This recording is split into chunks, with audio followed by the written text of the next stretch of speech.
Hi everyone, welcome back to the YouTube channel again.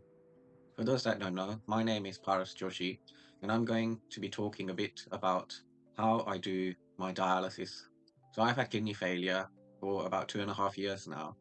Prior to that, I had a kidney transplant for about 12 years, but unfortunately that failed in 2022, and ever since then, I've been on dialysis. The type of dialysis that I do is called automated peritoneal dialysis. And I'm mainly making this video because many people have asked me about what this kind of dialysis is and what it entails. Also, you may be going on to some kind of dialysis, so this may be an option for you so you can see what's involved. Automated peritoneal dialysis works by a dialysate type fluid being filled into your peritoneal cavity, so it's where your stomach is and where all your organs are. The fluid fills into this cavity and it has a lot of kind of minerals and chemicals in the fluid itself. So when it goes into your peritoneum, a process of osmosis happens by which your toxins and chemicals in your blood are able to filter through the membrane of the peritoneum into that dialysate fluid. Once it's collected in that dialysate fluid, it's able to drain out again through a catheter in your stomach. This whole process takes about 8.5 hours in total, so I typically do that overnight. So it takes about 15 minutes to fill into your peritoneal cavity and about an hour where it dwells in your stomach. So that means it just sits there, and that's where the dialysis occurs. And then finally, it takes about an hour to drain out of your stomach again. And this process will keep repeating about 5 or 6 times. It could be more, depending on how efficiently you as a person are able to do that dialysis. You can't really control it, but it's something that happens in your peritoneal membrane. The nurses and doctors are able to measure this efficiency, which they will do every couple of months to see how your progress is and how your dialysis is working. So before I start the video and show you how I do my dialysis, I just wanted to say that before you begin any type of dialysis, you will probably have to have a catheter put into your stomach area. And this is normally done by you're completely anesthetized and put to sleep, and they put the catheter into your stomach. So it's not a very unpleasant experience. It is unpleasant though for about 2 to 3 weeks afterwards, where all that all the area around your catheter has to heal, as there'll be a lot of swelling and a lot of inflammation. If you need to start dialysis very urgently, though, you may need to have a tunnel line catheter put in to do hemodialysis whilst your peritoneal catheter is healing. The tunnel line catheter is put in using a local anesthetic, so it's a very interesting journey, and it may hurt a little bit. So once you've done hemodialysis for a while and your peritoneal dialysis catheter is healed, they will then remove tunnel line catheter and you can continue with the peritoneal dialysis again. Also, please don't use this video that I'm going to show as a tutorial or a guide of how to do peritoneal dialysis. This is just the way that I do dialysis.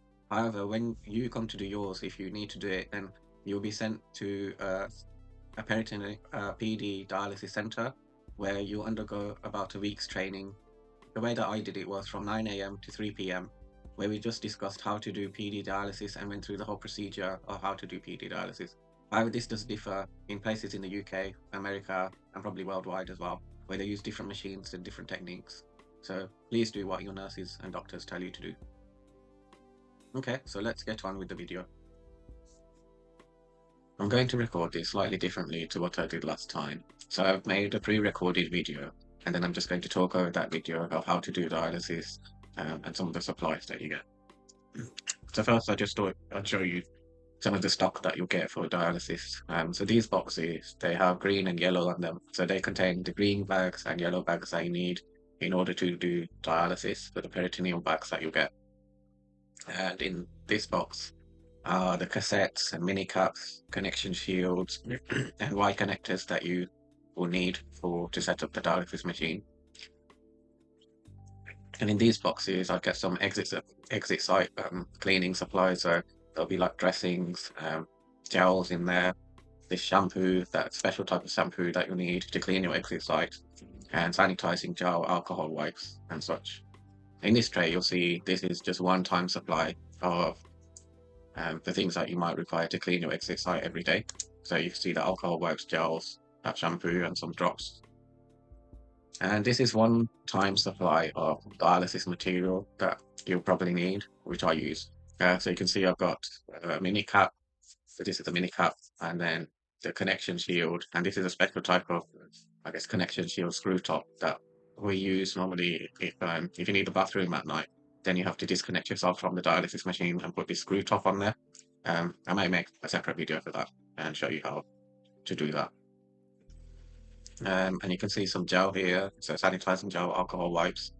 This is the cassette that we normally use to connect all the lines from the machine to the peritoneal bags, then the white connector, the drain bags that you'll need. And these are the actual peritoneal dialysis bags. So these are both 5 litre bags. So you get a yellow and a green bag. So for me, this is my prescription. So I use this specific prescription to take out enough water inside of myself because I don't really pass any water during the day. So I need dialysis to filter that extra water out of my body. So everyone's prescription is going to be different, and you may wonder, why can't you just use a very strong bag each time? So the green bags are normally the strongest bags, the yellows being the weak bags. So they take out the least amount of fluid, and the greens take out much more fluid.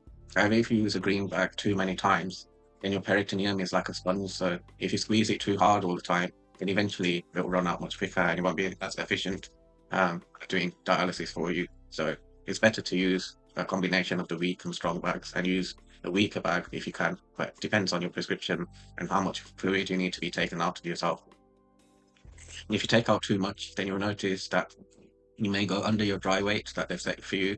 So for me, for example, my dry weight is 80 kilograms. So if I go below 80 kilograms in weight, then I can suffer a lot of the side effects of like dehydration. So I may get a lot of headaches, a lot of cramps, a lot of kind of blackouts and fainting even at times. And if you don't take out enough fluid out of yourself, so say if I was 84, maybe 80, 86, 87 kilograms, now that would mean that my body is fluid overloaded. So you'll get a lot of classic symptoms of fluid overload, like your blood pressure might spike. You may get a lot of headaches and you may have trouble breathing as well and get a lot of swelling in your hands or your feet and legs. So those are signs of fluid overload. So you want to keep it where your fluid is just at balance. So where I may be about 82 or 83 kilograms in weight, and you don't want to go too much over or under either. And you can see this final bag. So this is an extraneal bag. So the extraneal bag is used as a last fill. So after I finish dialysis, I put this last bag in the morning. So after I finish dialysis, and that'll stay in my body throughout the day. Do dialysis through the peritoneum essentially throughout the day. So it's continuous 24/7 in a way. And I do this dialysis, or this dialysis, I guess, every single day, and connect up the machine and do the dialysis at night for about 8.5 hours. So you can see now as well that I have a modem with my dialysis machine which sends all the data and figures to the CAPD center. And this is the actual machine itself. So I put all the bags around it and connect the lines. And then it should look something like this. So when it's all connected up with all the clamps open and it's kind of ready to go for me to do dialysis at night. And that's what I'm going to talk about in this video, about how to do this dialysis.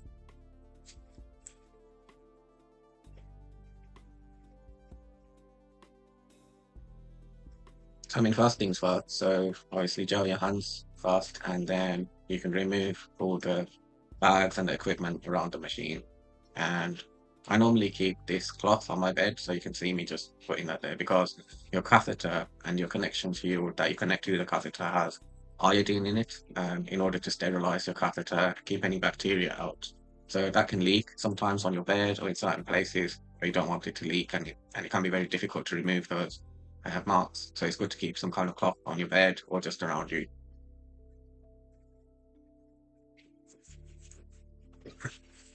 So I'm taking all the equipment off, and then I'm just going to clean the whole area in order to sanitize everything and get rid of any dust, bacteria, or places where any infections might be.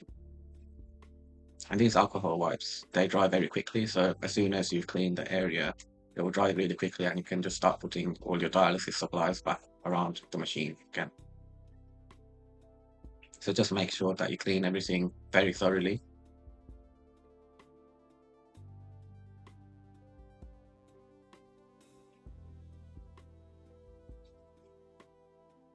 and then put all your supplies back.